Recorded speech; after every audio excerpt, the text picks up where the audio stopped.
दिल्ली की मुख्यमंत्री रेखा गुप्ता के सरकारी आवास को लेकर सस्पेंस खत्म हो गया। रेखा गुप्ता को सरकारी बंगला आवंटित हो गया है। इससे पहले वो अपने निजी घर से ही सारा कामकाज देख रही थी, लेकिन सरकार को 107 दिन पूरे होते ही उन्हें सरकारी आवास भी आवंटित हो गया है। अब रेखा गुप्ता राजधानी के राजनिवास मार्ग पर स्थित 1/8 और 2/8 नंबर बंगलों में रहेंगी।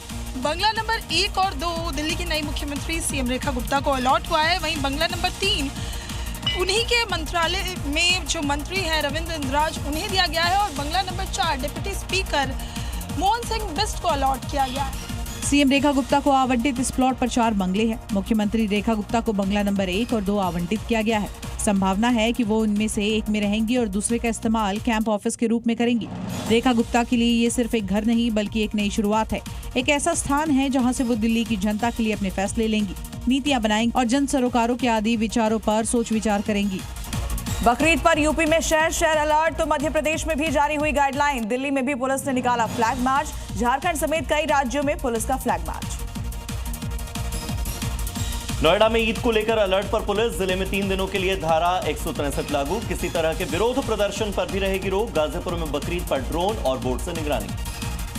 प्रयागराज पुलिस ने गो तस्करी के आरोप में 7 आरोपियों को किया गिरफ्तार। एक घर पर छापेमारी के दौरान मिले 11 गोवंश और 1.5 कुंतल से ज्यादा मांस। मौके से 13 चापड़ और चाकू भी बरामद।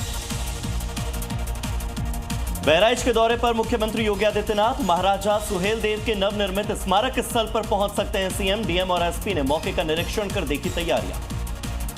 संभल से समाजवादी पार्टी सांसद जियाउर रहमान बर्ग को इलाहाबाद हाईकोर्ट से बड़ी राहत। 1.91 करोड़ के बिजली बिल बकाये पर हाईकोर्ट ने लगाई रोक। बिजली विभाग को हाईकोर्ट ने कनेक्शन बहाल करने का दिया निर्देश। यूपी के हरदोई में कोल्ड स्टोरेज में अमोनिया गैस के रिसाव से हड़कंप। ग्रामीणों को आंसू में आने लगे। उसके बाद सांस लेने में काफी तकलीफ हुई। काफी देर के बाद दमकल विभाग को सफलता मिली। कनाडा के पीएम मार्क कार्नी ने प्रधानमंत्री मोदी को दिया G7 सम्मेलन का न्योता। 15 से 17 जून तक चलेगी समिट। ऑपरेशन सिंदूर के बाद कनाडा में ही होगी ट्रंप और मोदी की पहली मुलाकात। अमेरिकी राष्ट्रपति डोनाल्ड ट्रंप से विवाद के बीच भारत में एलन मस्क की स्टारलिंक की एंट्री का रास्ता साफ। सैटेलाइट इंटरनेट का इंतजार होगा खत्म। मस्क की कंपनी को मिला लाइसेंस। बांग्लादेश में अप्रैल 2026 में होंगे आम चुनाव। अंतरिम सरकार के सलाहकार मोहम्मद यूनुस ने राष्ट्र के नाम संबोधन में किया ऐलान। लंबे समय से चल रही थी बांग्लादेश में चुनाव कराने की मांग। और सिंधु जल समझौता खत्म होने से घुटनों पर आया पाकिस्तान। भारत से बातचीत के लिए पाकिस्तान ने लिखे 4 पत्र। भारत ने पुनर्विचार करने की बार बार लगा रहा है गुहार।